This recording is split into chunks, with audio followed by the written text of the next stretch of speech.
many people allowed to return to their homes are hiring specialized companies now to give their homes a deep cleaning before moving back in. So what exactly do these companies do, and does everyone really need to spend thousands for a professional cleaning? We asked Gio Insignares to find out. He's live in Altadena. Gio. Juan, Susie, good evening to you both. In severe cases, especially if your insurance can cover it, that's likely the right call. But when it comes to mild cases, you might be capable of taking care of things by yourself. Ultimately, it comes down to a personal financial decision, and scientific experts say not everyone needs a pro. All hands are on deck when it comes to clearing a home from smoke damage. This structure in Altadena is one of many spared from the destruction of the Eaton fire. But the family that lives here isn't back home just yet. They want to clean up any smoke damage seeping in from the fire. They're microscopic, they're so small. It's like, imagine like it's snowing in your house.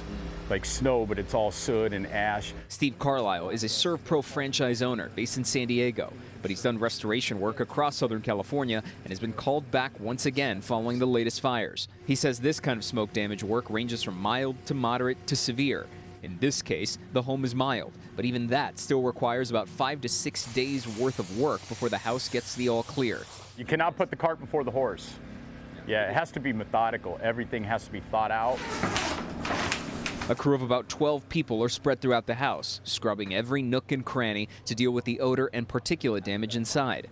Pieces of furniture and piles of clothes are bagged and covered. Workers patrol the roof and the backyard, power washing everything in their path.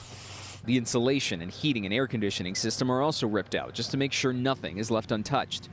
The process is extensive, but something scientific experts say is worth taking on in some cases, considering the potential presence of toxic contaminants in the ash, including lead and chemicals from burning plastics. Dealing with especially a burn structure after a fire is kind of like going through a garbage dump.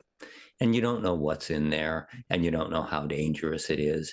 But there is still an emphasis on common sense above all else. Doing things like wearing protective gear, limiting exposure to harmful contaminants, and keeping an eye on family members who may be more at risk is important. Not every home necessarily needs a deep cleaning. I think if you can afford it and your house was in a very much impacted zone, like you had a lot of smoke infiltrating in your home, it might be worth it. But really, if you just do these basic cleaning tips, you should be okay. For this house and many others, the work continues.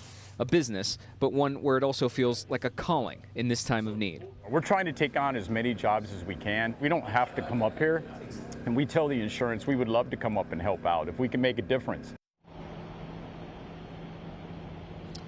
Now, if smoke damage is severe, that could lengthen the process up to 2 to 3 weeks to get everything cleared out, as opposed to just a few days. If there's fire damage, that timeline extends even more so. Meantime, Steve telling us this evening that his team is likely booked through March, so they'll be cleaning homes in Altadena for the foreseeable future.